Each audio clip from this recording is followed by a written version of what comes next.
ಗುರುಕುಲ ಇತ್ತಂತೆ, ಒಂದು ಆಶ್ರಮ ಇತ್ತಂತೆ ಸ್ನೇಹಿತರೆ. ಆ ಗುರುಕುಲದಲ್ಲಿ ಒಂದು 10-11 ಜನನ ಆಶ್ರಮದಲ್ಲಿ ಗುರುಗಳು ಸಾಕೊಂಡಿರ್ತಾರೆ. ಅದ್ರಲ್ಲಿ ಒಬ್ಬ ಶಿಷ್ಯ, ಪೆದ್ದ ಶಿಷ್ಯ ಇರ್ತಾನೆ. ಎಲ್ಲರೂ ತುಂಬಾ ಶಾರ್ಪ್ ಇರ್ತಾರೆ, ಒಬ್ಬ ಶಿಷ್ಯ ಮಾತ್ರ ಪೆದ್ದ ಇರ್ತಾನೆ ಸ್ನೇಹಿತರೆ.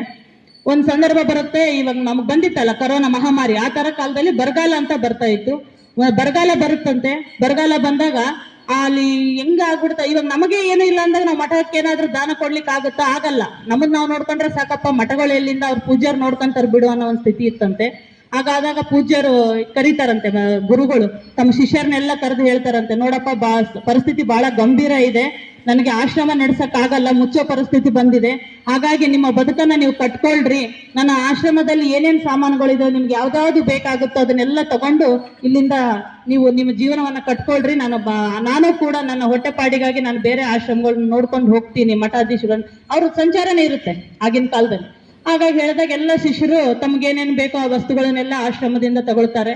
ಕೊನೆಗೆ ಒಬ್ಬ ಪೆದ್ದ ಶಿಷ್ಯ ಇರ್ತಾನಲ್ಲ, ಆ ಪೆದ್ದ ಶಿಷ್ಯ ಸುಮ್ಮನೆ ಕೂತ್ಕೊಂಡಿರ್ತಾನಂತ ಒಂದ್ ಕೇಳ. ಆದ್ರೆ ಯಾವಾಗೆಲ್ಲ ಹೆಂಗಿತ್ತು ಅಂದ್ರೆ ಸ್ವಾಮಿಗಳಿಗೆ ಯಾರು ಪೆದ್ದರು ಇರ್ತಾರೆ ಅವ್ರನ್ನ ಜಾಂಡ್ರನಾಗ್ ಮಾಡೋದೇ ಅವ್ರ ಕೆಲಸ ಆಗಿರುತ್ತೆ. ಇವಾಗ ಎಲ್ಲ ನಾವು ಸ್ಕೂಲ್ಗಳೆಲ್ಲ, ಆಂಗ್ಲ ಮಾಧ್ಯಮ ಸ್ಕೂಲ್ಗಳೆಲ್ಲ ನೋಡ್ತೀವಿ, ಜಾಂಡ್ರು ಯಾರು ಇರ್ತಾರೆ ಆ ಮಕ್ಕಳನ್ನ ಇನ್ನೂ ಬೆಳ್ಸಕ್ಕೆ ಟ್ರೈ ಮಾಡ್ತಾರೆ. ಮುಗ್ಧರಿರನ್ನ ಇಲ್ಲ ರೀ, ನಿಮ್ಮ ಪೇರೆಂಟ್ಸ್ ಕರೆದು ಹೇಳ್ತಾರೆ, ನಿಮ್ಮ ಮಕ್ಕಳು ಬಹಳ ಇದ್ದಾರೆ ನೋಡ್ರಿ, ಟ್ಯೂಷನ್ಗೆ ಹಾಕ್ರಿ, ಇನ್ನೊಂದು ಹಾಕ್ರಿ ಅಂತ ಹೇಳ್ತಾರೆ. ಆಗಿನ ಕಾಲದಲ್ಲೆಲ್ಲ ಹಂಗಿರ್ಲಿಲ್ಲ.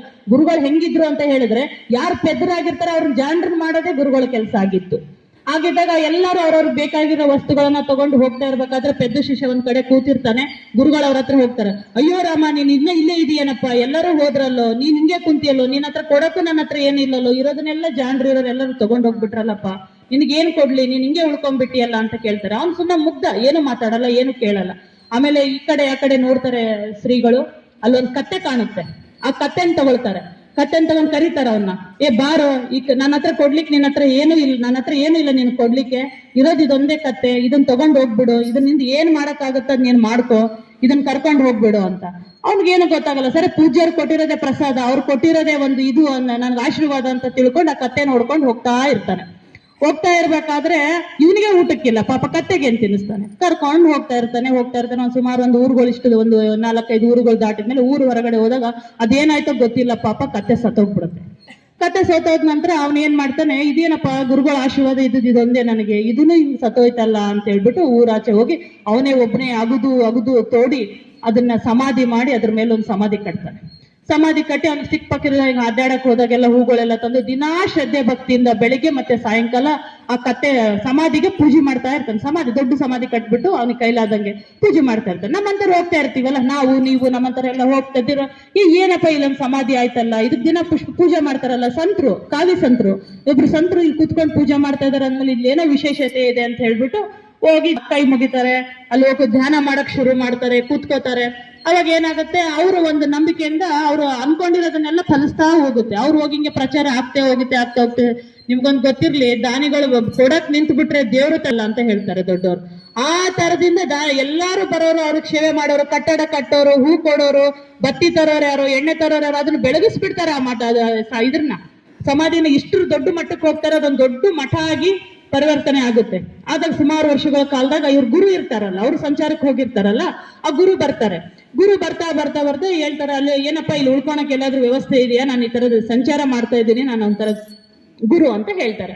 ಅವಾಗ ಅಲ್ಲಿ ಇರತಕ್ಕಂಥವ್ರು ಒಬ್ರು ಹೇಳ್ತಾರೆ, ಇಲ್ಲ, ಇಲ್ಲೊಂದು ಜಾಗೃತಿ ಕೇಂದ್ರ ಅಂತೇಳಿ ಒಂದು ಆಗಿದೆ, ಬಹಳ ಜನ ಹೋಗ್ತಾರೆ ಸ್ವಾಮಿ, ಅನ್ಕೊಂಡಿರೋದೆಲ್ಲ ಆಗುತ್ತೆ, ಬಹಳ ದೊಡ್ಡ ಮಠ ಆಗಿದೆ, ದೊಡ್ಡ ಒಂದು ಗುರುಕುಲ ತರನೇ ನಿರ್ಮಾಣ ಆಗಿದೆ, ಅಲ್ಲಿ ಹೋಗಿ ನೀವು ಇರಬಹುದು, ಬಹಳಷ್ಟು ಜನ ನಾವು ಹೋಗಿ ಅಲ್ಲಿ ಇರ್ತೀವಿ, ವಸತಿಗೆ ವಲಯಗೆ ಏನೂ ತೊಂದರೆ ಇಲ್ಲ, ಊಟ ವಸತಿಗೆ ತುಂಬಾ ಚೆನ್ನಾಗಿದೆ ಅಂತ ಹೇಳ್ತಾರೆ.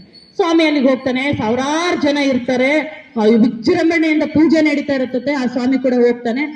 ಸ್ವಾಮಿಗಳು ಯಾವಾಗ ಸಿಗ್ತಾರಪ್ಪ, ನನ್ನ ಸ್ವಾಮಿನ ಭೇಟಿ ಆಗ್ಬೇಕು. ಇಲ್ಲ ಅವರು ಮಾತಾಡೋದಿಲ್ಲ, ಇನ್ನೊಂದಿಲ್ಲ, ಗುರುಗಳು ಬೆಳಿಗ್ಗೆ ಮತ್ತೆ ಸಾಯಂಕಾಲ ಮಾತ್ರ 2 ಸತಿ ಹೊರಗಡೆ ಬರ್ತಾರೆ, ಪೂಜೆ ಮಾಡ್ತಾರೆ ಅಂತ ಹೇಳ್ತಾರೆ. ಸರಿ, ಸಾಯಂಕಾಲ ಆಗ್ತಾ ಬಂತು, ಸಾಯಂಕಾಲ ಪೂಜೆ ಟೈಮಿಗೆ ಕಾಯ್ತಾರೆ ಅವರು. ಆವಾಗ ಮಹಾಮಂಗಳಾರತಿ ಆಗ್ತಾ ಇರ್ತದೆ, ಸಾವಿರಾರು ಜನ ನಿಂತ್ಕೊಂಡು ಮಂಗಳಾರತಿ ಮಾಡ್ತಾ ಇರ್ತಾರೆ. ಇವ್ರು ದೊಡ್ಡ ಗುರುಗಳು ಕೂಡ ಹೋಗಿ ಆ ಮಂಗಳಾರತಿನ ಮಾಡ್ತಾ ಇರ್ತಾರೆ. ಮಾಡುವಾಗ ನಿಂತ್ಕೊಂಡಿರ್ತಾರೆ. ಆಮೇಲೆ ಶಿಷ್ಯ ಇದ್ನಲ್ಲ, ಪೆದ್ದ ಶಿಷ್ಯ, ಅವನೇ ಮಹಾಮಂಗಳಾರತಿ ಮಾಡ್ಬಿಟ್ಟು ನೋಡ್ತಾನೆ, ಗುರುಗಳು ಮಂಗಳಾರತಿ ತಟ್ಟೆ ಕೆಳಗಿಟ್ಬಿಟ್ಟು ಗುರುಗಳೇ ಅಂತೇಳಿ ಹೋಗು ಕಾಲು ಹಿಡ್ಕೊಂಡ್ಬಿಡ್ತಾನೆ ಗಟ್ಟಿಯಾಗಿ.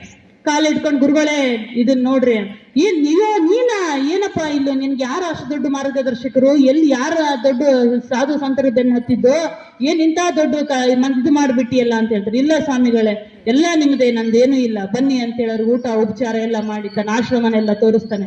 ಇನ್ನು ಮುಂದೆ ನೀವು ಇಲ್ಲೇ ಇರಬೇಕು, ನೀವೇ ಮುನ್ನಡೆಸ್ಬೇಕು, ನನ್ಗೇನು ಗೊತ್ತಾಗಲ್ಲ ಅಂತ ಹೇಳ್ತಾರೆ. ಆಮೇಲೆ ಕುತ್ಕೊಂಡು ಕೇಳ್ತಾರೆ ಗುರುಗಳು, ಹೆಂಗಪ್ಪ ಸಾಧ್ಯ ಇದನ್ನ ಅಂತ ಹೇಳಿದಾಗ, ಇಲ್ಲ ಸ್ವಾಮಿಗಳೇ, ನಿಮ್ಮ ಆಶೀರ್ವಾದ ನೀವು ಕೊಟ್ಟಿದ್ದ